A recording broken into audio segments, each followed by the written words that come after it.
Hi, my name is Amy Floyd, and I'm working with the Raven Project. I'm also doing this presentation this evening in partnership with the Hayes Farm and Permaculture Atlantic Network. So welcome to Hot Composting. There we go. Okay, so in the winter of 2020, the Hayes Teaching Farm started what is called Growers Guild Sessions as a way to get together and informally discuss topics. And then in the winter of 2021, all the sessions happened and everything went really well. So we had a discussion and decided that we could do a bit of a round robin so that other community organizations might be able to pick up on certain topics and continue with presentations. So as I mentioned, this is a partnership with Raven, Rural Action and Voices for the Environment, and the Permaculture Atlantic Network. And I will just do a land acknowledgement. So we're in different places right now as participants, but we are all on Wabanaki territory. And I just want to acknowledge that the foundations and all of the innovations that come with permaculture are borrowed in large part from indigenous cultures all over the world. So hot compost, we often think about, okay, we're creating this really good quality soil, and that soil is feeding plants. But actually, what's happening is the temperature of the pile and the breaking down has very little to do with the ambient temperature. It has a lot to do with what's going on with the bacteria inside of the pile. So when there's an adequate amounts of food, water, and oxygen, our beneficial bacteria start to basically break the food down and through that process, there's a metabolic reaction and that creates heat. So the pile generally heats up from the center and then into the outside. So that's why we turn compost. So you're really a bacteria farmer then. What you're doing is you're putting food source into the soil that's feeding the microorganisms, the bacteria, and they in turn feed the plants. The photo here is Actinomycetes. So they share qualities of fungi, but they also share qualities of bacteria. And these kinds of, so they sort of like get into these clumps of soil, and it makes it harder for other larger like arthropods and little shelled creatures to eat them, but it also holds the soil together in clumps. So it's really a super symbiotic relationship that's happening under the soil. And this actinomycetes are one of the things that give soil this really lovely crumbly structure and hold it all together. So I do want to emphasize the importance of water and air in the compost. We hear people talk a lot about the carbon and the nitrogen, the browns and the greens, but with the wrong mix of water and air, we can make it so that we either never get hot compost, or we go the other way and we end up with an anaerobic compost. And we were talking a little bit earlier before the presentation started about pathogens and ways that people get sick, and that's one of the ways that can happen is by having a compost that's completely deprived of air because it's waterlogged or it's too heavy. So there's lots of different types of bacteria. I don't know enough to really take a deep dive into this, but I found a few interesting things in my research. So psychotrophs are a kind of psychrophile. So these are the like low level bacteria, and they'll go down like 5 degrees Celsius. Some go even lower, and so that's why you're able to keep compost going all through the winter time, at least to a certain degree in the center of the pile. And then your mesophiles, so that's 20 to 45 degrees. So at that point, your pile is heating up beyond ambient temperature. And then thermophiles are hitting 45 plus. So 45 to 70 degrees Celsius is an ideal for creating hot compost. And then you get into these like extreme thermophiles, and they're usually only found in volcanoes and hot springs and the bottom of the ocean and places like that. And what will happen is after you hit your thermophile stage and that type of bacteria is super active, they will start to die out and be eaten by larger microorganisms. And then the compost, as it cools, your other lower type of bacteria will come in and pick that up again. After So our more I'm go just ahead, gonna Mark. pause you for 1 second. Yeah, after our morning session, I looked into psychotrophs a little bit more, and what was interesting was that's the reason food goes bad in your fridge. When you refrigerate things, it's psychotrophs that are breaking things down. Hmm. I found that interesting. I find the whole breakdown process is really interesting, and how some things turn into like a heavy ammonia sort of base when things get really vinegary, and then some things get super moldy. So it's like I guess there's a lot of bacteria already present on our food, when it comes in through the door, right? So I'll just do a real quick comparison of hot and cold piles, and I don't think we need to get into this too much, but some of the cold pile is there's nothing wrong with it for sure, and it's usually continuous. So you got your food scraps from your house, you just keep topping up your old pile. Maybe every like 3 years you go in and you give it a good flip around, or maybe you just are taking a little, pailful at a time to top up some perennial flowers or something.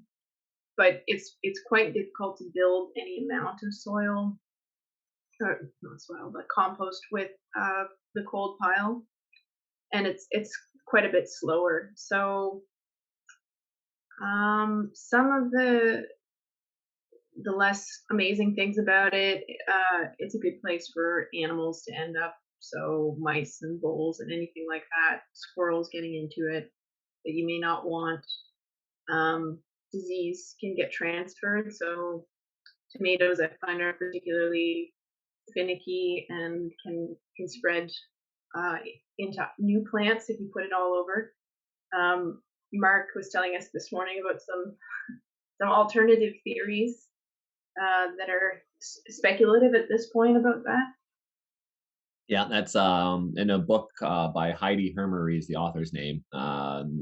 Book's name is Working with Nature, and she was speculating that diseases that attack a living plant. So if you have like tomato detritus or septora, which is a fungal disease that it puts little dots and rings on your tomato leaves, that type of disease likes living tissue of plants. So if you were to take those plants and put the diseased plants into your compost, the theory going at the moment is that it will actually your compost will come up with ways to balance that plant disease.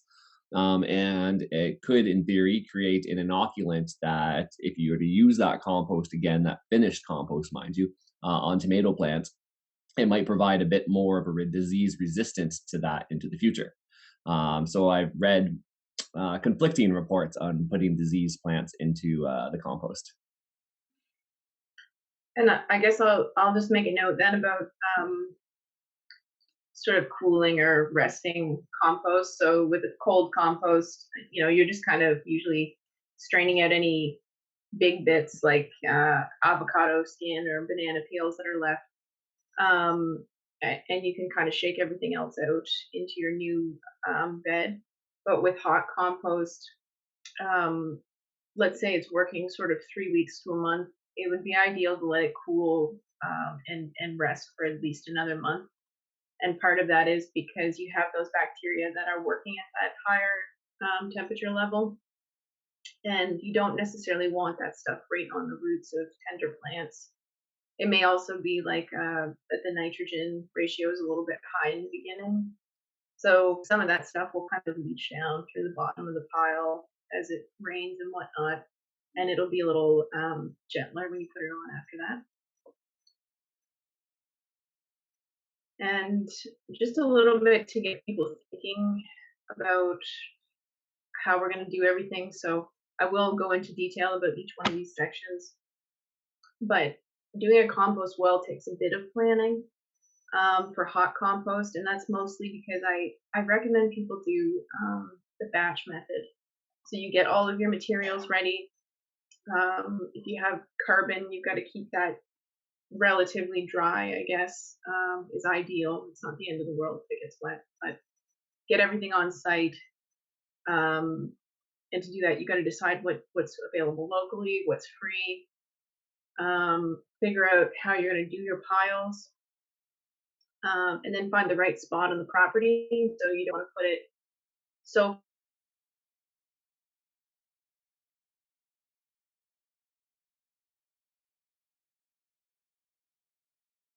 maybe you have to think a little bit about the shade, the amount of shade in the sunlight. So and then also how close it is to the house. And I never recommend putting a compost pile super close to the house, mostly because of rodents. And really really big piles also potentially can get hot enough to spontaneously combust. It's not very likely, but it's a consideration anyway. And then how will you aerate the compost? So kind of putting that all together. These multi-stage boxes, like the ones that are made out of shipping crates, tend to be one of the most popular methods. I think it's probably ideal to have more than 2 bins. You might even get into like 3 or 4, depending on how much new compost you have going in. When you only have these 2, you'd probably ideally like just fill one of these up every 6 months or once a year. But when you're working on like a market garden or a farm scale, you're probably going to need more to flip into. Myself, I don't know. I'm not a big fan of having to go also to take stuff out and put it back into the second one or flip it over the center post. I have a lot of back and shoulder trouble, so it's a bit more work, it seems, than it should be. If you are trying to get into something that's very low in terms of physical labor, you can get into this blue barrel kind of system, which you can make yourself or you can buy. But the thing with those, you should have an adequately large door to get stuff in and out of. It should always have drain holes in it.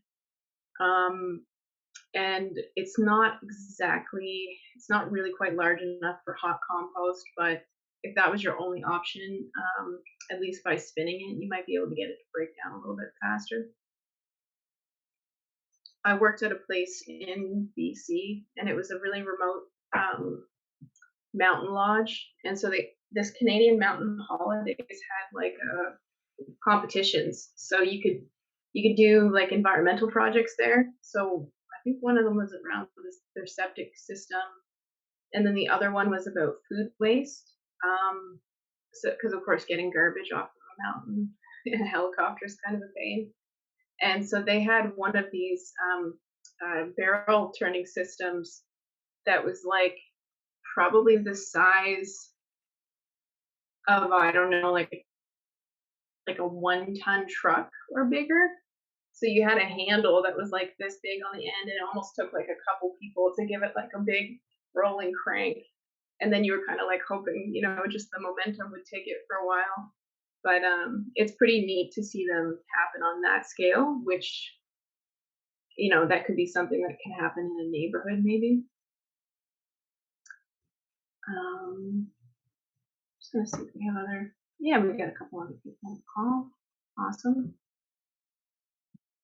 So then you have your regular pile and your windrows, which would be for usually farm scale stuff. And the problem that I've had with the pile is that it collapses a bit on the sides. It's hard to get the volume. So like a 1 meter cube is the ideal volume. And I've been using this stuff, which is either like chicken wire, or sometimes it's called construction fabric, or construction cloth, sorry. And we were talking a little bit today about how to improve on the design that's here, and the idea would be to put stakes and run them vertically down so that they're easier to sort of wrap around, and then you could tie them with zip ties.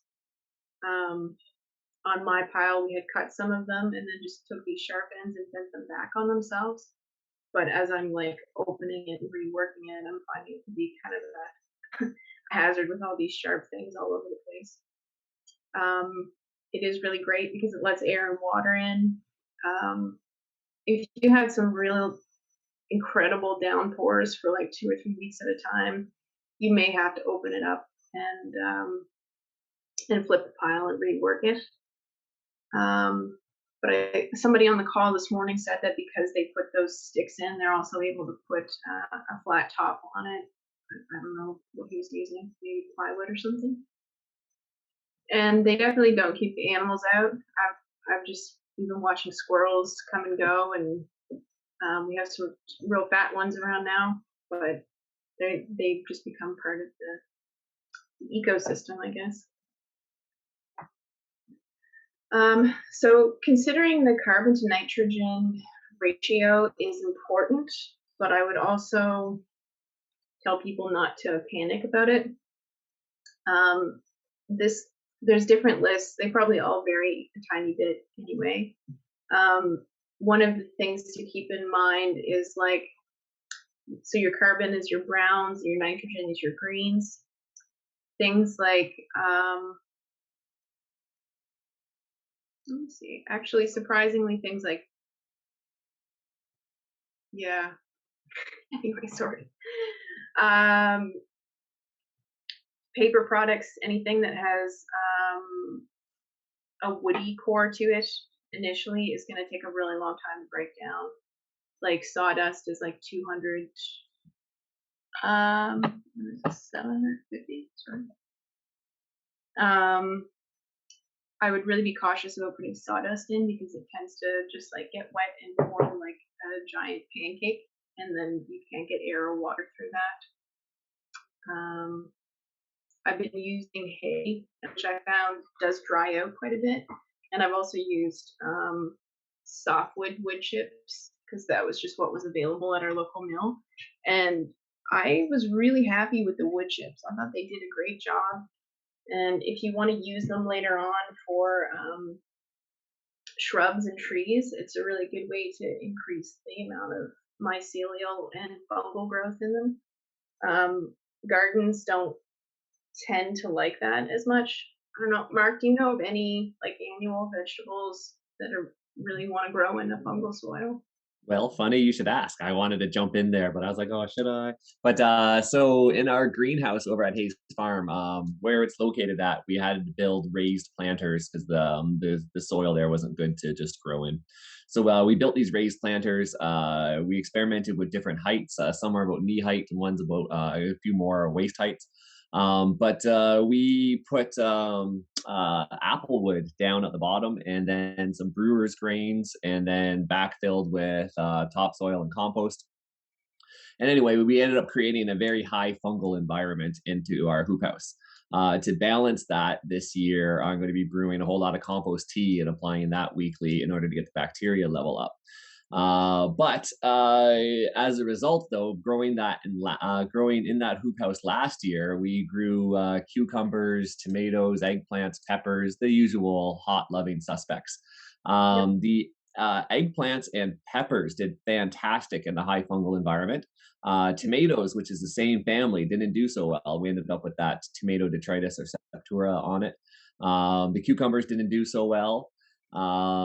Greens right now are doing fantastic. We have a bumper crop of greens that we're harvesting at the moment, and they're doing really, really well. And it's interesting to me what does and doesn't like that high fungal environment, even within the same family of vegetables like the nightshades there. Right, right. Mm. And it's like I find it super interesting because I think there's one type of bacteria that will do some work on wood, um, but it's almost all mycelial. And so, like, I think that's the amazing thing that you kind of realize when you get into permaculture. Like, if we didn't have these things breaking down stuff in the environment, like within 3 months, the whole world would just be covered in waste.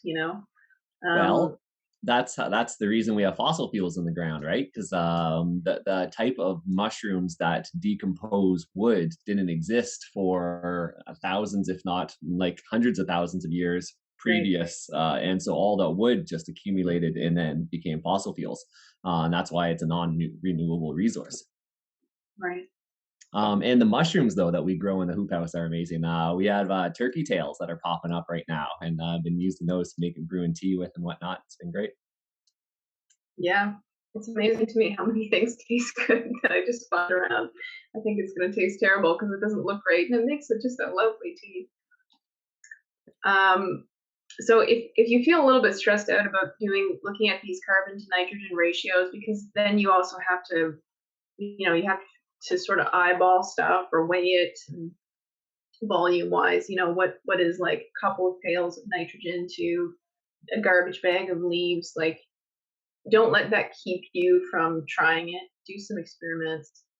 Um, maybe go a little bit easy on the wood products in the beginning, and then you can just do 50-50 brown and green if you need to, or try to go like 2 to 3 times the carbon to nitrogen ratio. Does anybody have any questions about things to put in or not put in compost? I've just a question. Mhm. Hi everyone. Um, what about you've got plants sprayed with chemicals, but what about paper that has, lots of ink on it and that kind of thing? Colored stuff is really bad, as is, well, unless it's vegetable based ink, I guess. But shiny stuff as well. I definitely wouldn't put any kind of magazine paper in there or anything like that. Right. Just because you can compost it doesn't necessarily mean you want it in your compost. As another example, there, we were talking about municipalities and processing sludge, like sewage sludge. There are other companies. There's one right in Fredericton whose job is to make compost out of various things and remediate areas that are not so good. And they end up composting, taking out a lot of that soil and other debris and composting it. And with I always try to avoid putting anything colored into like colored paper or whatnot into the compost because of the buildup of heavy metals. um, the heavy metal debate and talk is interesting to me. There's one book I was reading that was saying that in Canada specifically, they back in like I think it was like the 50s, they set a heavy metal toxicity limit for soils, and then as we were approaching those limits in various over the decades in various areas, they revisited them and they raised the levels. And so whether or not, yeah, right, whether or not those levels that were in the first place were low deliberately and then raised, or and then what are you going to do when you approach the limit again? Then what happens? Do they raise them again? Like, at one point, do you mitigate these heavy metals? And so, just because you can compost these color papers, and a lot of people do, and a lot of composting facilities do, doesn't mean you necessarily want them in your compost. When I well, I try not to start the fire with them, but when I do occasionally accidentally throw one in, it lets off a rainbow colored flame. So I was told that the dyes they use in Canada to color newsprint, or just like say the flyers with the colored flyers with say from the supermarket or drugstore or something. I was told that the Canadian dyes are safe to put in compost. Have you guys heard anything about that? If they're soy-based ink, they should be. Although I'm not 100% that 100% of the businesses out there are all using the soy-based inks. Especially say if their printing or boxes or whatnot was made overseas, perhaps. Then I'm always a little bit leery about that. Back in when I was living in the Kawartha Lakes area, there was a local newspaper that specifically advertised. I was like one of their selling features with their soy-based inks, and then I wasn't so worried about them. But yeah, if I don't have an if I can't track it back down to the source and get a good statement from the source, then I always just exclude putting it in. I've been using computer paper and shredding it for worms, like just for the bedding. But then I read after that because even though it's black and white, the toner that's used has Mm, like heavy alcohols and who knows, mm. toluene, xylene, I don't know what inside of it. So I don't use that stuff anymore. And bleach too. A lot of paper is bleached. Um, there's a couple of things that I myself used to put in, and I'm gonna really try to stop because I did cold composting for years.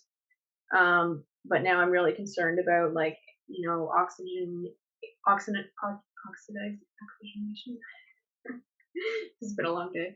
Um, so I don't want to use like any oil or fat in there anymore. And it's like it's tempting if you have a bottle of vegetable oil and it goes rancid or something. You just say, well, what are you gonna do with it, right? But it does two things. It keeps the oxygen out of certain areas, but it also basically coats tiny little creatures like micro arthropods. It keeps spiders. It keeps any of that stuff out. And then the other thing is sugar. So I don't eat a lot of sugary food, but I was reading a book and they were saying, like some kids' cereals, for instance, your Captain Crunch and your Fruit Loops and stuff, if you throw that in there, you get ants. And then, of course, if you've ever had an ant pile, you know that you kick your pile apart and break it up, and then you just have 17 new ant piles all over your property. So I guess it's definitely a precaution worth considering. But and grass and leaves definitely should be as dry and as chopped up as possible. So like green grass is nitrogen. It's not a super high carbon when it's dry, but it kind of changes the level of nitrogen in it goes down. But yeah, there's a lot of things that can go in there. Human hair, dog hair, anything like that. I want to play around with brewer's grains because everybody knows there's more than enough brewer's grains in Fredericton to go around. And the biggest downfall about brewer's grains is just the attracting of animals, rodents and whatnot. Yeah, I'd like to start, just like I was saying earlier, and we'll get to a slide a little bit further on. But when you're layering it up, and I'd like to be able to put just light layers of the brewer's grains in between all of those different layers and play around with that, see what kind of results I get. Mm-hmm. Anna Lee, who's just put in the chat, she's asking about vacuum dust. If as long as you weren't like, say, sanding something that had like paint in it, or something that would be like like sometimes people pick that stuff up in shop vacs. But anything from the house, I guess, if there's little bits of garbage in it, you'll just see it, you can pick it out. So I think that would be okay. Amy, how did your worms do when you were putting in the shredded paper? Because I also had a friend in Yellowknife who used when big offices shred a lot of paper, she would use that and make garden beds from it. Like she would just make, that would be a base for her soil and a lot of, Mm-hmm. yeah. They did okay. Leaves are nicer in that one of the things you always see in any kind of active worm bin are like springtails. These little tiny white, almost translucent bugs, and they hop up and down. And so some people get worried about them, thinking that the whole thing's contaminated, but there's springtails and sow bugs and all kinds of other little things that just live in there with the worms. So when you bring in something like leaves, you're kind of like inoculating, you're like creating a richer habitat in the box. But they did okay, and I always kept a fair amount of kind of like castings in there, so they weren't just living in dry paper. Like they could always keep themselves wet enough. So aerobic, I think a lot of us know that a little bit about differences. So aerobic meaning with air and anaerobic without. For our purposes in hot composting, we always want to do aerobic. There are a couple of methods where people will use anaerobic. So like if you dig a hole straight into the soil and drop stuff in, that will likely happen. Or people do bokashi compost. So they basically like pre-ferment the food in little containers. Like let's say if you live in an apartment and you don't have any place to get rid of it, you can do that in batches, dump it into a bigger container, and then eventually transfer it outside. But it's stinky and you need a specific starter to get it going. So people can do those things if they make sense for their situation, but I would really try to avoid it. Also because it really truly smells bad. Anaerobic compost is what gives compost a bad name, I guess. And they can make ammonia, and so that can actually be really damaging to the rhizosome, or like the root area around your plants. And then aerobic soil and compost is going to have a lot of bacteria and a lot of insect life in it. It's going to be pretty spongy and it'll smell good. And yeah, you wouldn't even really notice it's there. And we had a good question this morning about like, how do you know if it's slimy or anaerobic? And Mark said, well, would you touch it with your bare hands? And I thought that was really good, a good test for sure. There is like a bit. Go ahead. No, I was just saying it shouldn't look gross by the time you're done. If you're hesitant to handle it, if you think you have a finished compost but you're hesitant to handle it with your bare hands, it's not done. Yeah, I mean, I found like so there's actually bacteria that secrete this like slime that helps to hold soil together and like make it crummy. You can feel it a little bit slick, but it's not like the kind of thing where it would like coat your hands. And then so adding air in. So to get that aerobic finish compost, you can do it several different methods. So in the photo here, you have either putting PVC pipe in with holes drilled into it. Actually, Mark, does PVC already have holes? Not typically. That's the weeping tile, I guess, which would be kind of big. But then if you're using the kind of like hardware cloth for the outside, you can just roll up a smaller piece and put that in. So it's good to have one in the middle. It also doesn't hurt to have some like air vents in the sides as well. I have a piece of rebar. I don't know how long it is, maybe 2.5 feet long. And I usually just push it in and then like turn it around to open the hole up bigger. And what some people will do is also put in like sticks or 2x4s or different things in, stand them up or lay them sideways as they're building the pile. And then when the pile is complete to the size they want, they pull all those back again. So you can see whatever works for you. I mean, if you have scrap wood around, there's no need to buy any supplies. And then in building the pile, so you go with your green, nitrogen, your carbon layers, and then it's really nice if you have green manure or a little bit of soil that's already got a good amount of bacteria in it, and like a little bit, like sparingly, maybe, I don't know, say like somewhere around 4 cups, 6 cups. That kind of helps to inoculate the pile a little bit and get it hot. And then I would say every time you get a layer or a couple of layers, like a finished set, so like a green and brown and a little bit of soil or manure on top, it can take pretty easily up to like about 24 liters of water. Like I have the biggest size watering cans. I think they're about 12 liters a piece. And so like that's why when I talked a little bit earlier about thinking about where you want to site your pile, it's really important so you're not hauling all that water the whole way across your property. If you don't water each layer, like you could water from the top down, but it's very, very difficult to percolate down into those lower layers.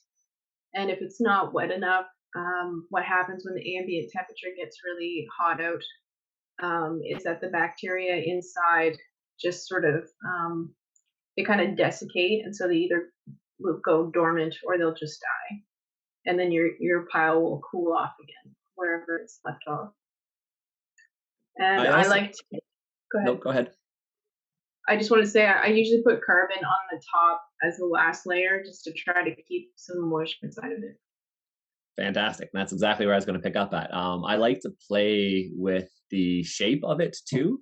If it is a very wet time of year or unusually wet season, I will make it very peaked and then the water will run off. If it's a very dry time of year, I like to shape it so it's like volcano shape and the water runs in, and that helps out a lot. That's a great idea. I've been trying to keep them nice and level and even, but it's a challenge to do unless you have something sort of a frame. Yeah. I'm wondering the what's the disadvantage or the advantage of putting it on a wood pallet or large branches? Like I can so I guess they kind of act as a bit of a filter so that like if I was told uh, was to just layer it with a whole bunch of branches and then start putting your compost on top of that, and then it allows any excess moisture to kind of run through so it won't get too wet. But I'm just wondering that can go directly on the ground. Is that right? I think the idea there is just to keep that lowest layer from becoming anaerobic. So like let's say if there was a little bit of a slope, or like the soil underneath wasn't very porous, if you had like a lot of clay in it or whatever, there would be a lot of moisture that would stay in that layer and just never evaporate out. But like once you get the concepts and you start experimenting it with a little bit, you'll see like it's not open heart surgery. You just do the best that you can, and like the next time you make a pile, 3 weeks later, try a few different methods. I think I did like 3 last summer, and it was really fun to fiddle around with them each time and see what worked better. And just keep an eye on the pile. I like to check it every day when I'm trying to get it hot. You'll see it'll go almost immediately to like 20, 30, maybe even as high as 40, depending on the ambient temperature. Like if you think if it's 28 degrees Celsius outside, it's obviously going to be a bit warmer in the center of the pile. And then probably by day 3, you should have it over sort of 40 to 50 degrees Celsius. And then once you get up around 70, that's ideal. I've never been able to make a pile go over 70. I suspect if you had a big pile and quite a bit of green manure in it, that you could do that. Mark, have you been able to get them really hot? I tend to not quantify a lot of things on the farm. So I don't have a thermometer that I throw in there. I don't go and do many soil tests. And I just kind of go mostly by feel. I mean, it certainly feels hot enough. I like to see the steam coming out of there. Like even in the summertime, you can get steam coming out of your pile and you got a good hot pile. I have met chefs that have actually used their compost pile to cook things. There's Blue Hill Farm, which is down in New York and is a pretty dreamy place funded by the Rockefellers. And they will use the heat of their compost pile to sous vide cook different things inside the sealed plastic bags inside their compost. I'm not saying I necessarily recommend it, but it's interesting that if you manage it well, it can get up to enough temperatures to actually cook food in. Yeah, that's pretty neat. And there's this idea about doing the hot beds. So like making really huge piles inside of contained units where you can get them hot enough to put your seedlings on top, and then some people put another plastic layer over top of it, so you get your soil heated up to maybe like ballpark like 8 to 12 degrees Celsius before um, anything even gets started in there. So that's cool. And there's a good application, I think, for using really big compost piles inside of greenhouses and using them for keeping water lines from freezing up. The same could be said for just straight up manure piles as well. Yeah, I've seen systems where they run pipe through the compost pile or tubing, and then it's actually a hot water system. So some of the most common reasons not that a pile is not getting hot that you want to take a look at are just getting it larger, making sure that it's wet enough, looking at the carbon to nitrogen ratio, and more than it's pretty likely that you don't have enough nitrogen in there. And it may also need more air channels inside it. So as I said, try to build it all in one day if you can, and keep watering it all the way through. This was one of my piles. I just wanted to show the scale with the wheelbarrow, but it kept sliding off the side because of the wood chips in it, so I had a hard time getting it to like 1 meter cubed, which would have been the minimum ideal size. And I think that's it. I'm going to shut this one down, and Mark's going to talk for a couple minutes about mixing compost into existing soils. Yeah, I tend to turn my compost and give my compost some good attention once in the spring and once in the fall, so twice a year, but maybe about 6 months apart. And like you're saying there, all our kitchen scraps keep piling up. But we'll have that multiple bin system where we'll keep piling up the kitchen scraps into one bin, and then when it comes time to compost day, we'll take those and then layer it up with a whole bunch of different things, from chicken litter that we have around here, and we got guinea pigs and rabbits, and layer all those things up in wood ash, and just like that picture of the slide that Amy had up previous. And so even though I'm adding to this one bin constantly, I have like a big compost day twice a year where I build a bigger compost using that stuff, using that resources. However, let's talk about integrating finished compost into existing soil. I'm assuming this slide is up for everybody. Yep, I can see it. Good. All right. Okay, so I'm on the wrong slide. How about that one? How about we start from the beginning? So compost is different than soil. Soil will contain organic matter, but typically a compost doesn't contain much soil. As Amy was saying earlier, I like to be able to add some soil to the compost pile, but in very small amounts. Earlier this morning, I was trying to find a stat, which I ended up finding, but they say that in a healthy, productive soil, in 1 teaspoon of healthy, productive soil, there could be like 1 million to 1 billion different bacteria and microbes in there. So it's nice to be able to add those microbes from the soil into the compost. But your compost in the end is compost. It's organic matter, it's broken down, and it'll have very little soil in it. Whereas soil will have organic matter in it, but there are two different things. And we'll get to the composition of soil in just a second.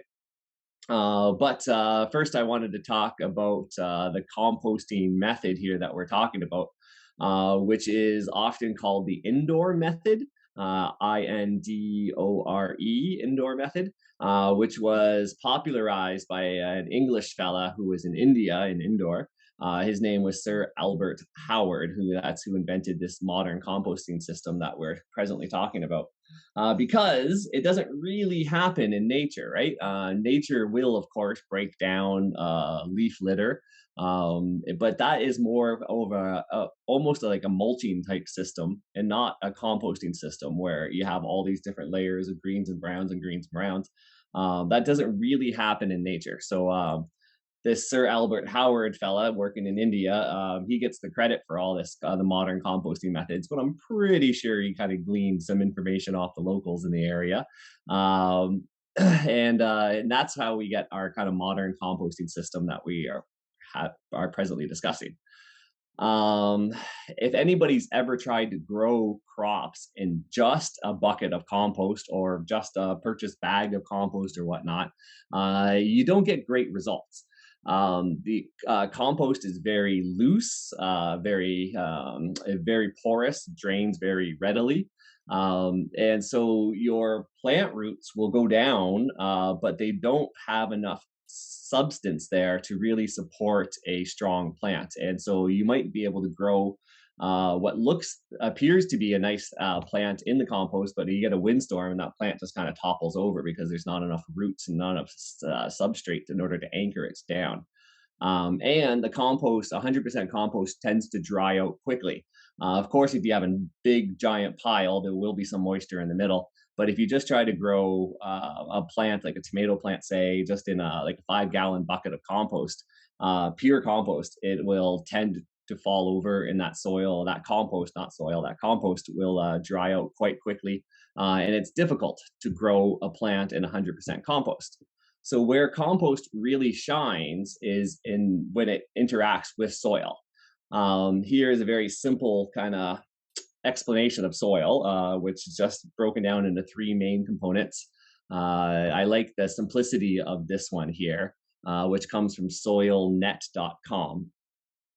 And so soil, they say, is made up of 3 different substances, which is your minerals and your organic matter, and then the living organisms that happen to be present in the soil.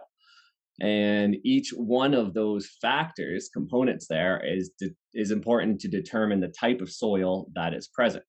And then, of course, there's other factors that are going to influence the soil and soil type and how that soil is influenced, such as, the climate and vegetation and time, of course, and then the surrounding terrain, and then human activities on the soil, whether it's farming or grazing or gardening or whatever it happens to be, those are all also important to influence on how that soil is formed and the types of soil that occur in that particular landscape.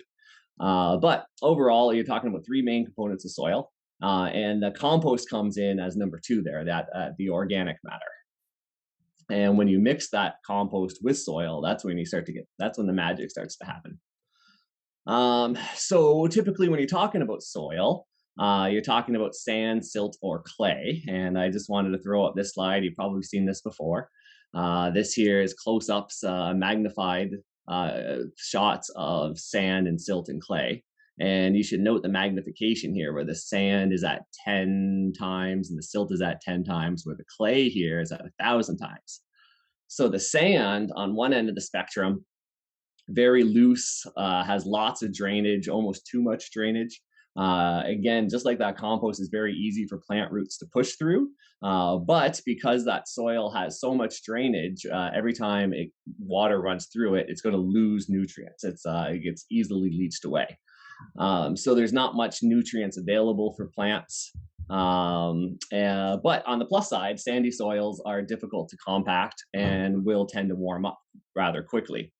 Now, on the opposite end of the spectrum, we'll leave silt alone for a second, but on the opposite end of the spectrum, you have clay, which stacks up just like you see in that slide there, where it kind of looks like almost like bricks on top of each other. They lay like plates on top of each other when you're under that much magnification, that is. Clay soil has lots of nutrients in it, but sometimes they're held so tightly by the bonds to the clay soil that it's not even available to the plants. And likewise, the water too. Your clay soil sometimes can look wet and moist, but it can lock that moisture up so tightly and hold on to that moisture so tightly that it's not even available to the plants. So you're on both sides of that spectrum. Your sandy soil is often not enough water for plants, and clay soil can be the same too, because it holds the water so tightly it doesn't make it available to plants. Clay soil can also, of course, be easily compacted, because as you can see from this picture, the way those bricks lay on top of each other, then you add some weight on top of that, It can be very, very easily compacted. And then in between the two, you got the silty soil, which is, kind of right in between the sandy and the clay. It does hold nutrient better than sandy soil. It does hold water better than sandy soil. But still, it can still be too porous. It can still dry out pretty quick. And it can still become compacted. Not as much as clay, but it does happen on silty soils. So if you have a garden area that is heavy in sand or heavy in clay, many folks think that they can just import sand or clay to combat their sand or clay, right? So if you have a heavy clay soil, some people think, oh, I can just order in a bunch of sand and mitigate that, or vice versa. And in a small extent, that could be true. But when you're talking about, gardening on a larger kind of level, it's not really that feasible, and perhaps not a great environmental choice to be moving around soils like that. Because you always got to consider where that soil is coming from in the first place. So your best bet, instead of importing sand to mitigate a clay soil or clay to mitigate a sand soil, your best bet is to add organic matter in the form of compost here. So this here is your soil texture triangle, and I'm sure you guys have seen this before. At the top of the triangle in the blue is your clay, and at the bottom left is your sand, and at the bottom right in the yellow is your silt. And the more organic matter that you're able to add to either clay or sand or silt moves you towards that middle, that sweet green spot in the middle, towards that loamy kind of soil. And that's what a lot of gardeners want in their garden, is that nice loamy type of soil. So that's when that magic happens, is mixing that compost with the soil, and that compost, that organic matter that you're adding, that just greatly improves any type of soil. It improves the nutrient retention, and improves the nutrient release, improves the water retention, and improves the water release too. And compost is, of course, just one way to add organic matter, and it's a pretty great way to add organic matter. But you can add organic matter also by cover cropping, or growing plants like comfrey that grow large and leafy during the season and then completely die back afterwards. So they're releasing all that organic matter into the soil, or by adding mulches too. I'm a big fan of heavy mulching with leaves or straw or hay. Grass clippings work well too. But we're talking about compost here, and compost is, of course, an excellent way to add organic matter to soil as well. So what happens when we add organic matter to sandy soils? Well, it improves. It instead of being as porous as it is able to retain nutrients and retain water and give that up to the plants. And basically that's the same with silty soils and same with clay soils. Anytime you add more organic matter to soils, it's going to improve. And that's what we're after here. So to get back to the question here of how to integrate finished compost into existing soil, it's important to note that every garden is different and every situation is different. And it's up to you to observe your system and make those decisions there based on what you see out there. So for incorporating compost into soil, typically you're looking at 4 different ways. You can either till it in, or just simply mix it into that top layer of soil without doing any deep tilling, or you can top dress, which is simply layering it on top. Or you create pockets by digging holes, backfilling with compost, and then planting on top of that.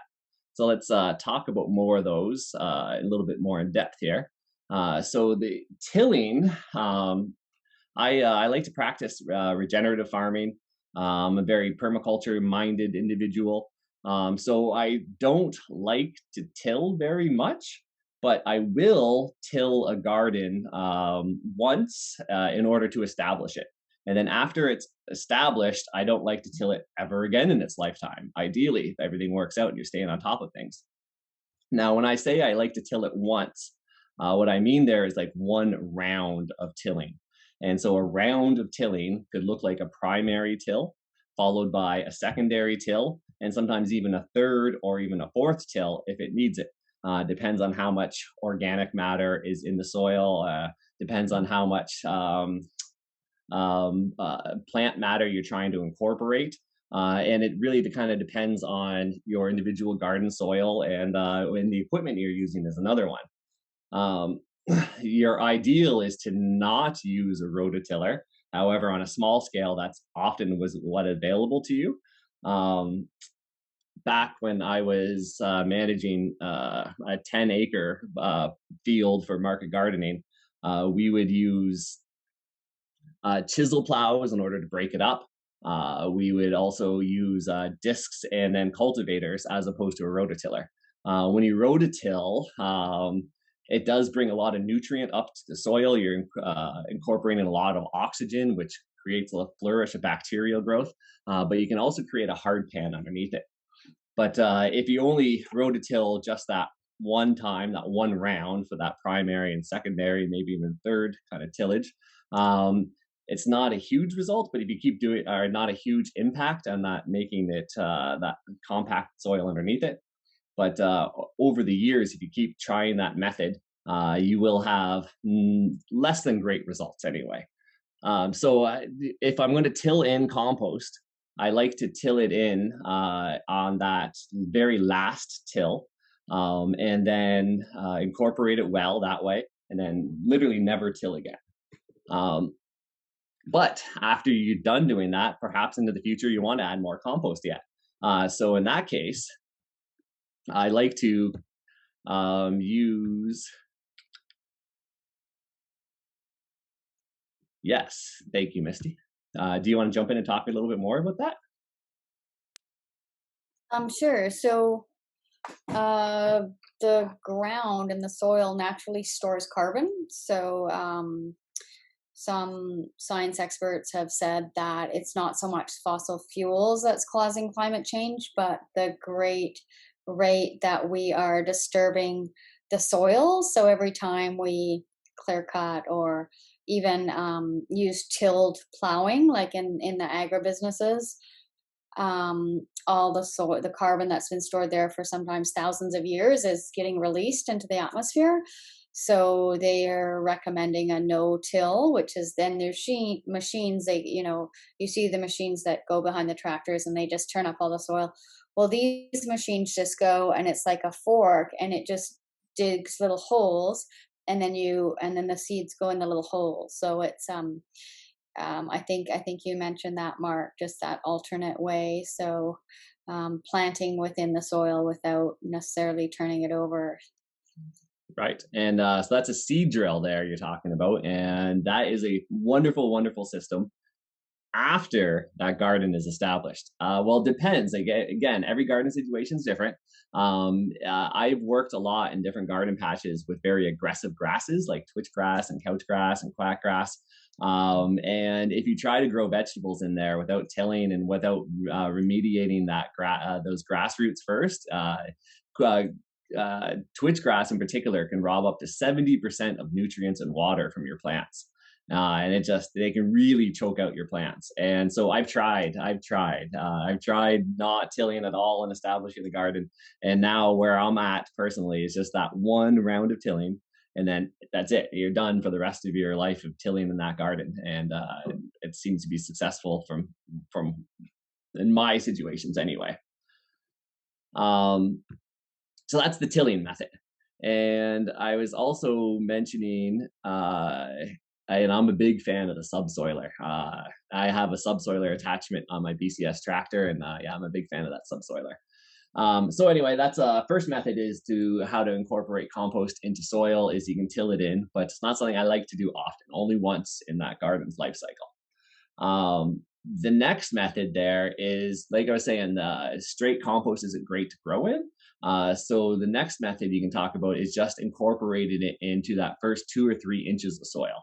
And that could be done on a small scale with just a garden rake, applying the compost on top and just kind of raking it in, because that magic happens when that soil and compost really are mixed well together. And so there is another attachment instead of a rototiller, which of course works like that into the soil. There's a rotary plow, which just rotates on top of the soil. And that's a really good tool to incorporate that first 2 to 3 inches of compost into the top of the soil without disturbing that soil profile. Now, the third method here is the top dressing method, where you're simply laying compost on top of the soil, on top of your garden soil. Now that can work very well in some applications, but not in every application. As I've been mentioning there, compost can dry out relatively quickly. It is very dark and black, and it can attract the sun and can dry out very fast. So if you're going to do a top dress method, that's fine I find that's fine if you're going to dig a hole and pop in, a tomato plant or a pepper plant that you've already started in a greenhouse or a nursery someplace. And then that top dressed compost will eventually work its way in and will feed those plants. And so it works out really well, top dressing, if you're going to transplant plants into that garden. However, it's not great for direct seeding. So some vegetables, radishes, baby salad mixes, and arugula and things like that, you are often direct seeding into your garden. Carrots is another good one. Beets is another good one. And so if you are laying a nice inch layer thick of compost and then putting seeds into that compost, especially with something like carrots, where they need a nice moist soil for up to like 7 to 10 to even 14 days to germinate, that compost can dry out very quick and you might not get good germination for your carrots. So top dressing, it works well in some applications, but not in every application. Once those carrots are established, then you can top dress or side dress, I guess, around them. And that would be just fine. But it's not great to lay down a top dressing of compost and then seed into it.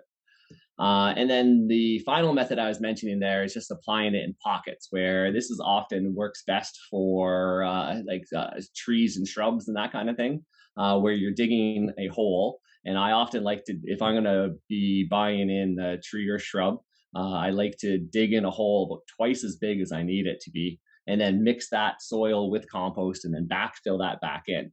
And that is it can be a very good method for transplanting large plants and trees and shrubs and those kind of things. But of course, you got to be cognizant of your soil type and soil profile that's around you.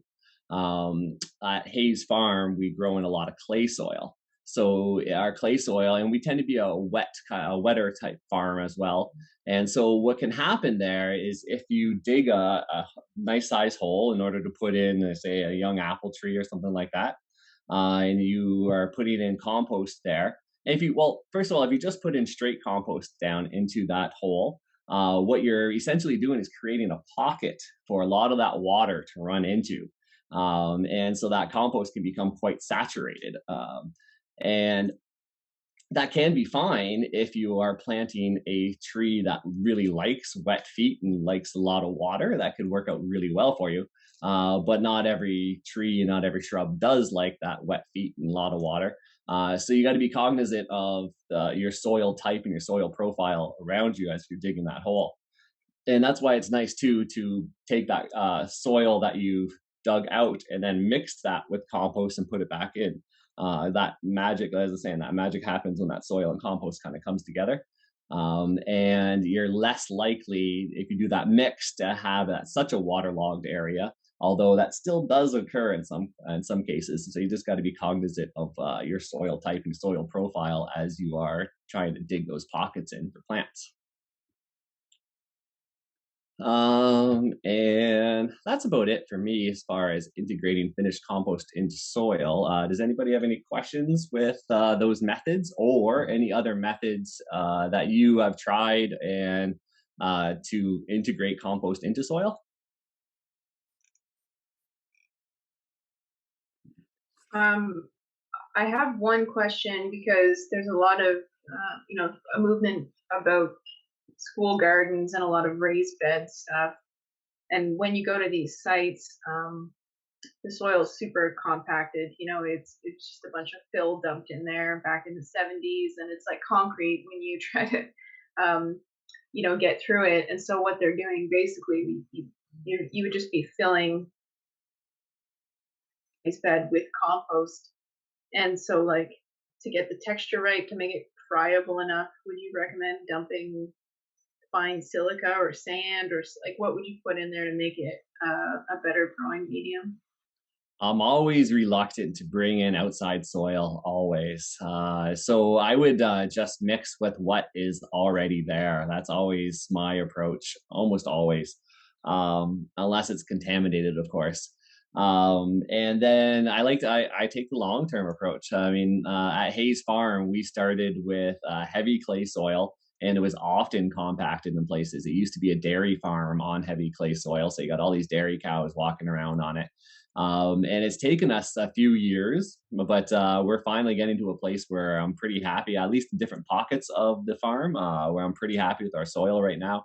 As I was saying, I don't quantify things maybe as often as I should, and so it'd be interesting to get a soil sample done and see what our percent organic matter is now compared to where we started.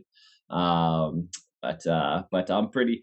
See, I always, like I said, I'm always reluctant to quantify things because if things are going in the right direction, like obviously visually going in the right direction, I don't necessarily need to know like this exact percentage. I'm pretty happy with where I'm at. I have a question, Mark. Yeah. So you mentioned Hayes Farm. So if you're pretty happy with the section of soil, how long will you stay pretty happy with it before you have to add more compost? Like how long does that last? Oh, I'm constantly always adding more compost and more mulch, almost like always. I would never, like every fall, we completely mulch over all of our beds everywhere. And it's amazing how quick that does break down come the spring. And I just don't think you can ever be done with it. If you look at compost, like so when you go to I don't know, Canadian Tire or Walmart or any of those kind of stores and they sell bags of fertilizer, they always have the NPK on there, right? The nitrogen, phosphorus, potassium, and different. They'll have different formulations. You know, it might be like 4, 10, 15. It might be 10, 10, 10. It might be this or that. But if you look at compost and the ratio of compost and the NPK, it's something like zero point 0.5, zero point 0.8, and like maybe 1.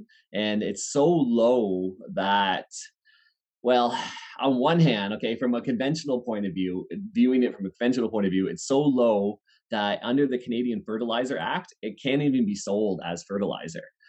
So compost will never be called fertilizer because it's like a marketing thing, and people can get sued for that because it doesn't provide that high boost of NPK. But that's because the Canadian Fertilizer Act is so skewed towards conventional farming, they don't even see compost as a fertilizer. So compost is so low in your NPK that's impossible to overdo. But it's so high in that organic matter, and that's what you're trying. And in a regenerative farming situation, that's what you're trying to grow is that organic matter, which is going to feed your soil microbes and soil organisms, macro and micro, and then those soil organisms are going to feed your plants. And so I don't think you can ever be done adding compost. It's a very slow release kind of thing, and yeah, I don't think you can. So at Hayes Farm, we used to add like a ton of compost early on, and so we are still adding compost, just not as much anymore. That's all. Okay, thank you.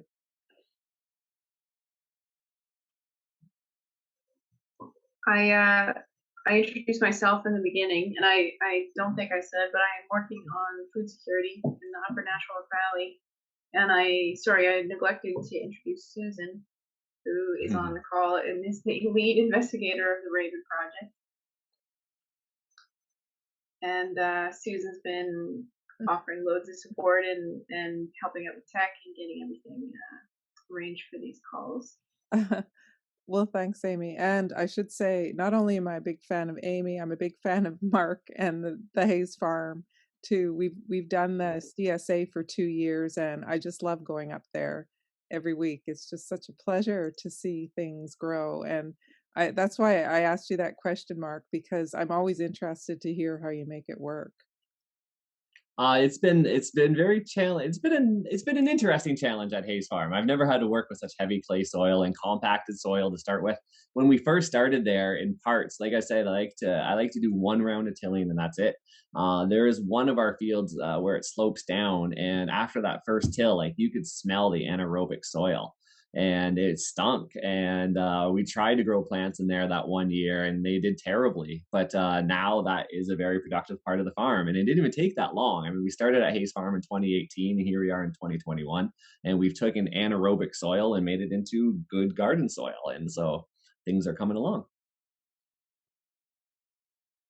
If you have any topics in your rural community, social or environmental, etc., that you would like to write about, Susan and I write for the NB Media Co-op, primary partners. Lots of other folks write about environmental issues in New Brunswick, things like, no-till and carbon in the soil, or the importance of food forests, all those kind of things. I'd be really happy to help you if you want to put something in. Okay. Well, thanks everyone for joining us tonight. It was fun.